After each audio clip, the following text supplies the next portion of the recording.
and I quote, "I'll be there in a minute. Give me a second." Time is relative, folks. Time is relative. Yes. So, hey, cheers to everybody in the chat. They're a division rival. I don't care how many wins they get. Screw them. That wasn't the take I was expecting to hear.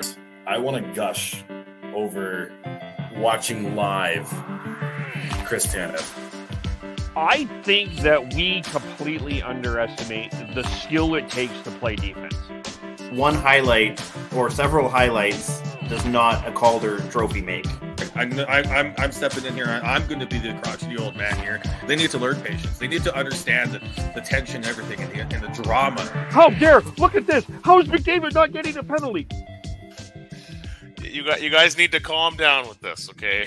You guys need to calm down with it.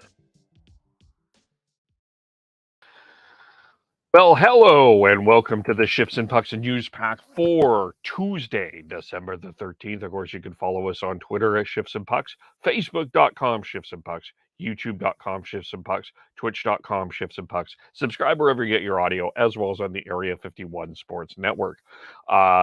Day off for the Flames, day off for the Canucks in terms of action, but those two teams play each other for the first time tomorrow, and so we'll get into that as well, and we'll get into that game more tomorrow. Of course, Sean, Tyler, and Chris talked the Bo Horvat situation at great length, as well as the Daryl Sutter situation last night, so check that out. I'll have that audio up there shortly as well. I haven't had a chance to do that yet today, but so that's where we'll be. That's that, and of course, a lot of talk around the Bo Horvat situation as well. Gary Bettman, 30 years, was honored today at the Board of Governors meeting, and there was some news at the Board of Governors meeting today, and we'll get into all of that. But we'll recap last night's game between the Flames and the Montreal Canadiens, as it was a 2-1 shootout win for the Montreal Canadiens, and I think the spotlight on this night was injuries, and the big one on the Flames was halfway through the second period when Chris Tanev took a shot up high in the facial area. He left the game, and it was a very scary situation. If you saw that, it was very scary. The Canadiens were buzzing on a 5-on-3 power play. They were moving the puck back and forth, Doc Suzuki, Doc Suzuki, and then they take the shot, and you just felt the air come out of the arena there. And Chris Tanev is one of those guys that it doesn't really matter which team he plays for. He is a respected hockey player because of the way he plays. If you always have teams that you hate, but there's always that one couple guys on that team that you hate. That you still respect. I think a lot of Canuck fans will point to Jarome Iginla as an example of that. May not like the Flames, but you certainly respect Jarome Iginla. There's a lot of players like that. I think Chris Tanev would be in a category of that. So it's a very scary situation. He did come home with the Flames, though, so that is very fortunate for the Flames. But they come out injured.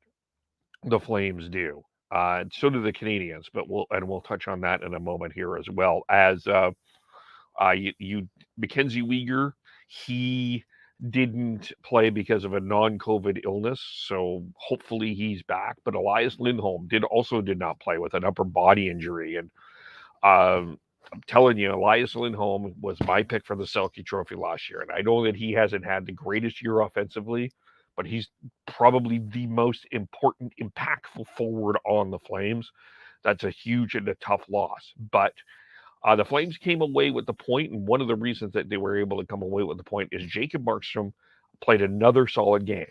He was the only one that showed up against Columbus, and he made 37 saves for the win, or the shootout loss. Some 10 bellers, one on Armia, a few other ones as well. He was on, and that really helped the Flames. Connor Mackey got into the lineup and into a fight. Some people were a little questioned about the size of the the person he picked the fight of and Michael Pineda, but Mackey said he fought him before. And Mackey's trying to make an impact and a difference in this lineup. He hasn't played in a while. So, there were some good things. You got some pretty good effort actually from the Trevor Lewis, Blake Coleman line. You still need more from the big players. Yes, Jonathan Huberdeau got a power play goal. Dubé and Kadri had a nice setup there where Kadri missed. It's still the big thing with the Flames is getting that production, and they have not done that with Jacob Markstrom in the net either, and that's a big other thing as well. The last 2 games, just 2 goals for Markstrom, and then that loss against Montreal, they only get 1 goal. Like, there's 3 goals in the last 3 losses for Markstrom. I think 3 or 4 there is not doing it, and I think that the Flames were expecting a lower approach in scoring, but I think that this is becoming a little bit more of a disappointment there. We'll unpack this more on Thursday with when we bring everybody together, but the offense has got to be one of the more disappointing things with the Calgary Flames overall. Their offensive production has been much lower, and it's not only Huberdeau. Yeah, it's Dubé, that's Mangiapane, I think, there as well. Just in terms of offensive production, they certainly need a lot more from that. We'll see what happens with Tanev. We'll see what happens with Lindholm.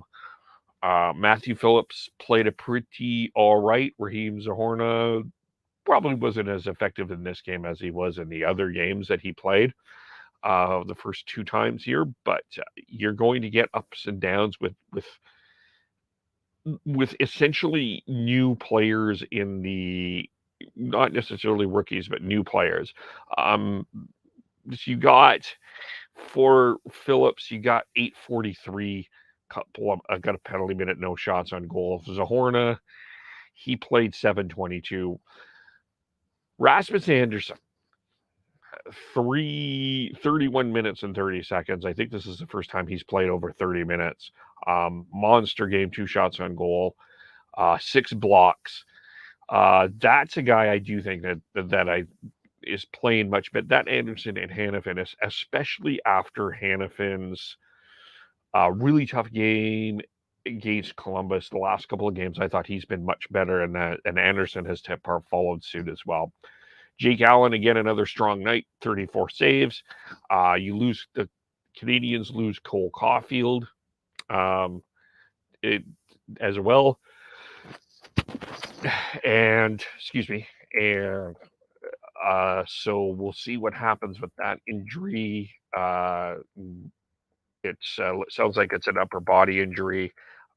Is expected to be back soon, expected to play the next game, but not a guy that's in their next game against Ottawa. But Cole Caulfield's not a guy that you certainly want to lose. So that's a big thing there. You've got the Canadians coming away with the 2-1 win. Other new notes from last night, we'll just touch on the scoreboard from last night here before we get into tonight's schedule. The Minnesota Wild come away with a 2-1 win over the Edmonton Oilers, reducing them to 21 shots. And yet the Wild are starting to come into their own. The Wild are kind of looking like I posted this on Twitter. They look like the team that you don't want to face in the first round of the playoffs. They're starting to, that fourth line of Shaw and Dewar, they don't have, other than Kaprizov, they don't have a dynamic group of scorers, but they do have a solid group of players, and Marc-Andre Fleury can steal a series still. The Wild are looking like that team.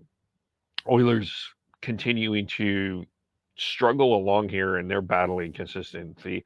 The Pittsburgh Penguins are starting to, we thought they were done, but the Pittsburgh Penguins are back. They beat the Dallas Stars 2-1.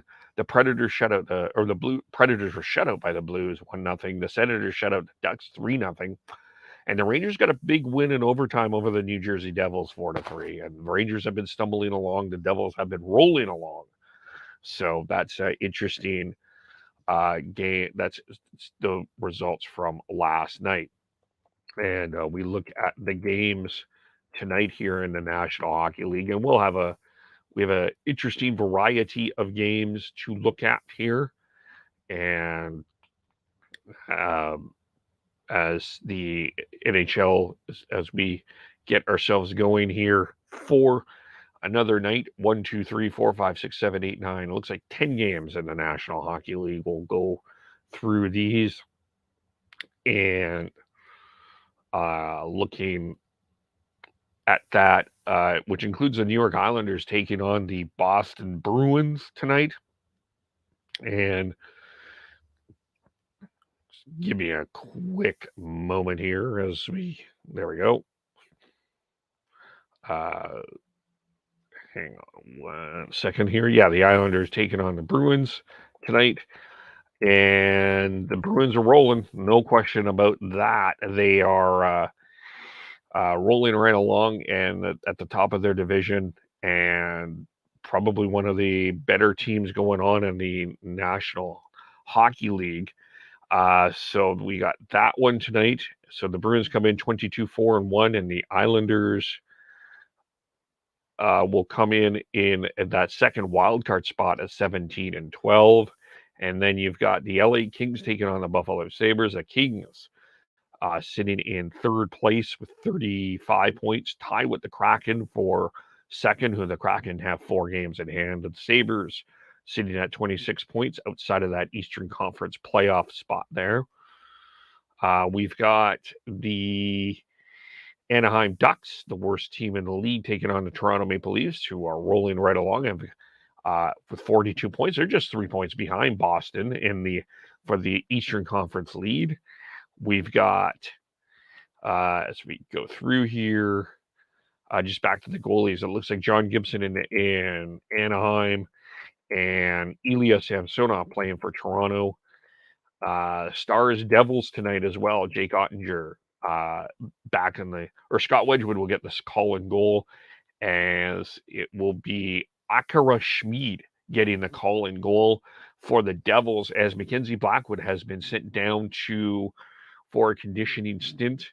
He's been out for a while with an injury. Van Vanacek has been taking the role there.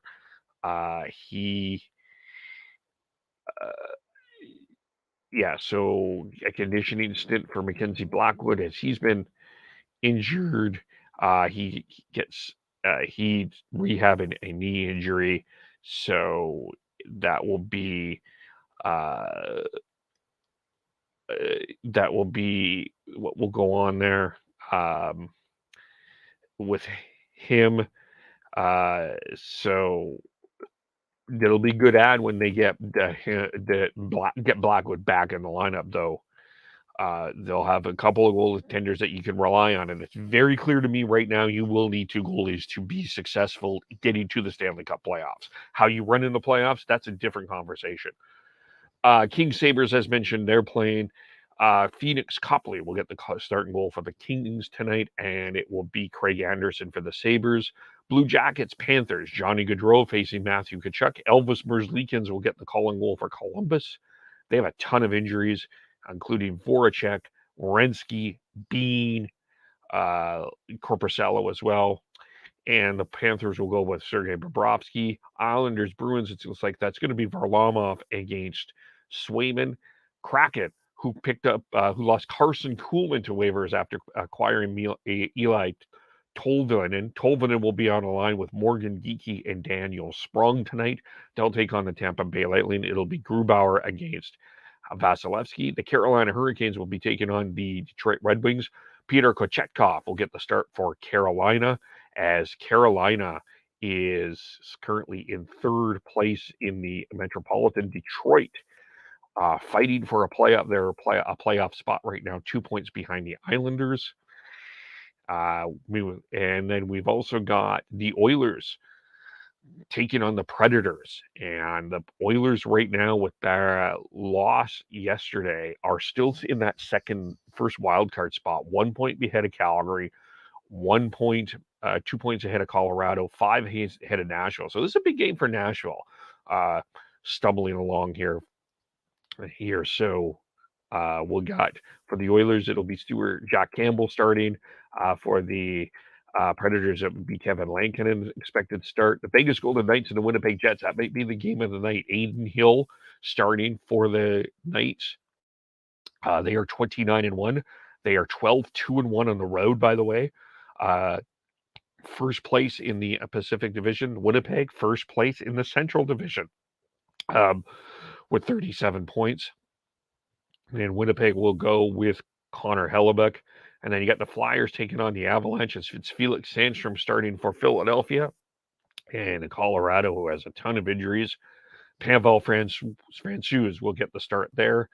And then you got the Washington Capitals, 14-12-4, taking on the Chicago Blackhawks. Charlie Lindgren, the first star of the week, will get the start and goal again for Washington. And Chicago will go with Peter Mrazek. The Arizona Coyotes will start. They will play the San Jose Sharks in a Connor Bedard Bowl.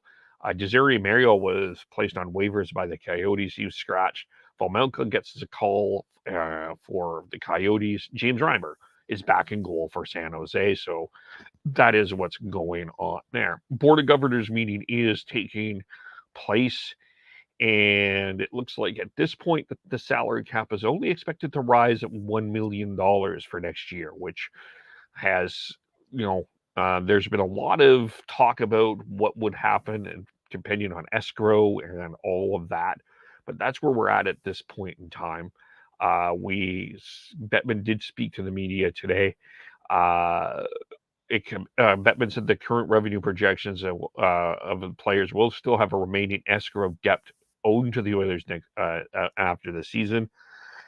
However, if the estimated remaining debt of the estimated $70 million is paid off this season, the salary cap would then rise above 86. So Frank Zaravelli posted this article today that if you want that to happen, you want to have some of the higher revenue teams have a good playoff run, like the Bruins, the Oilers, things like that.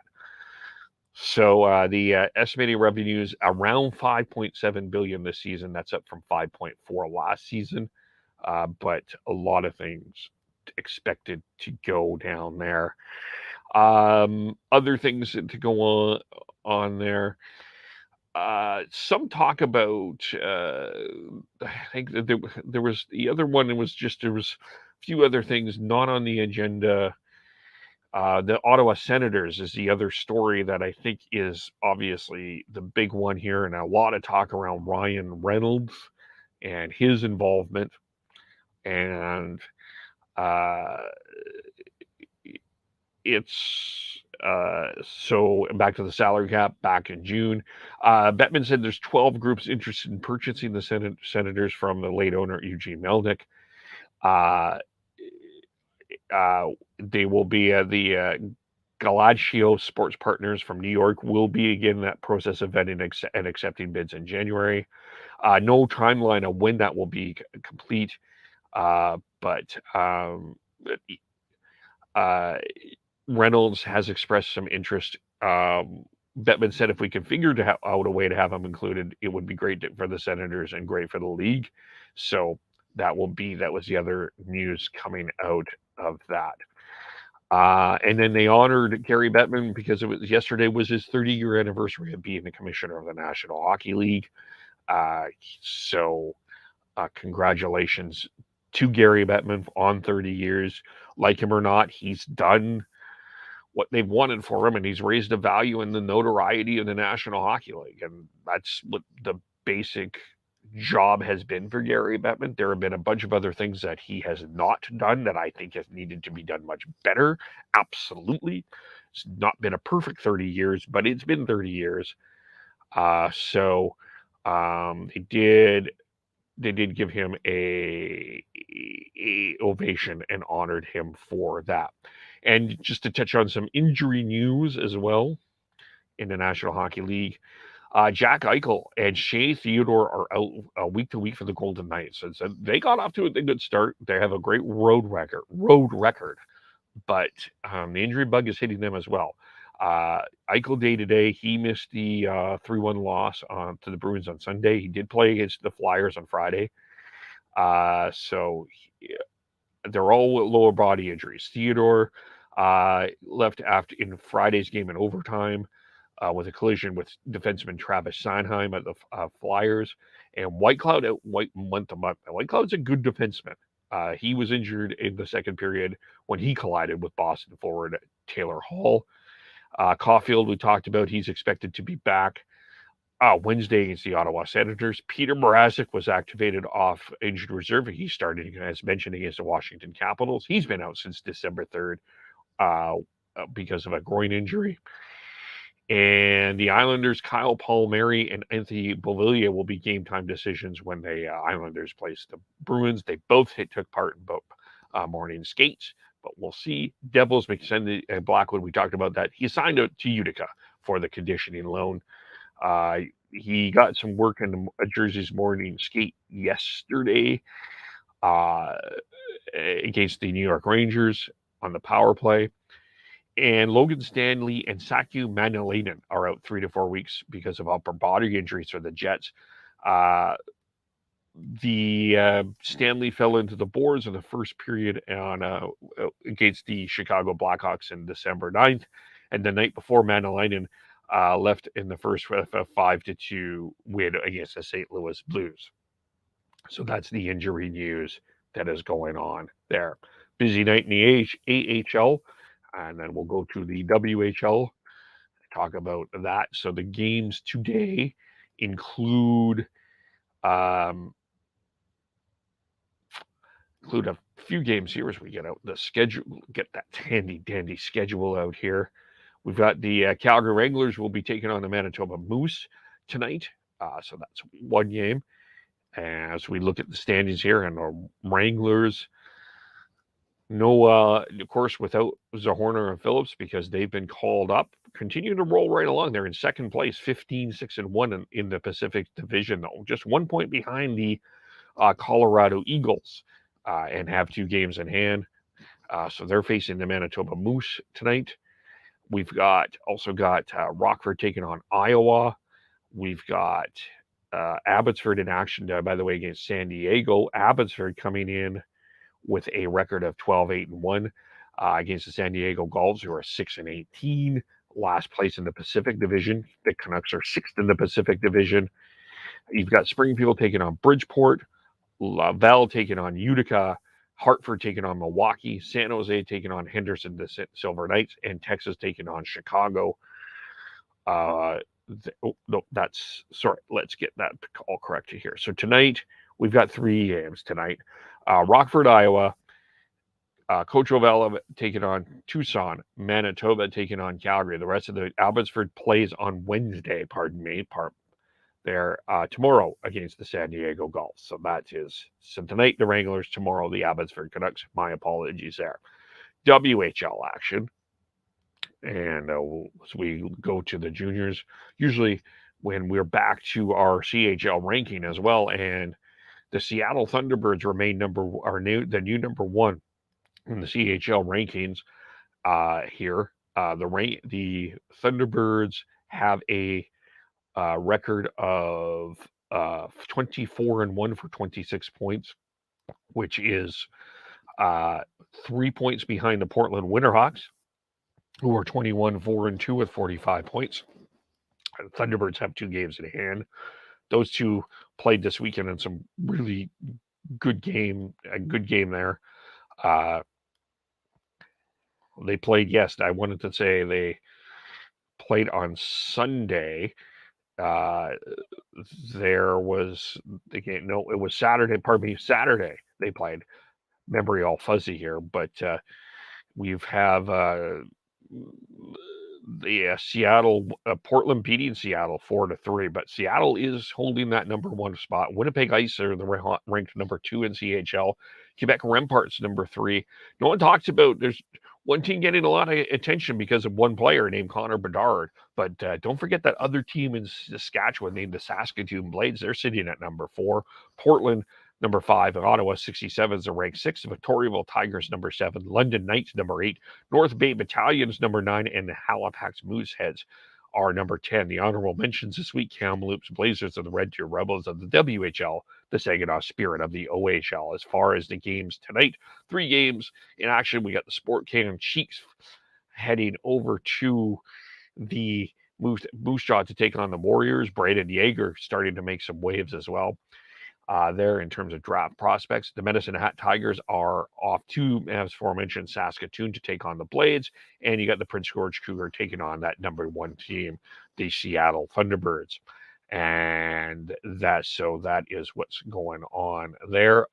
A couple of other things going on here. It looks like we've got just a passing to announce here. Jackie McLeod, former Blades head coach and general manager, passed away. It was through the bulk of the 70s that he served as the head coach and general manager.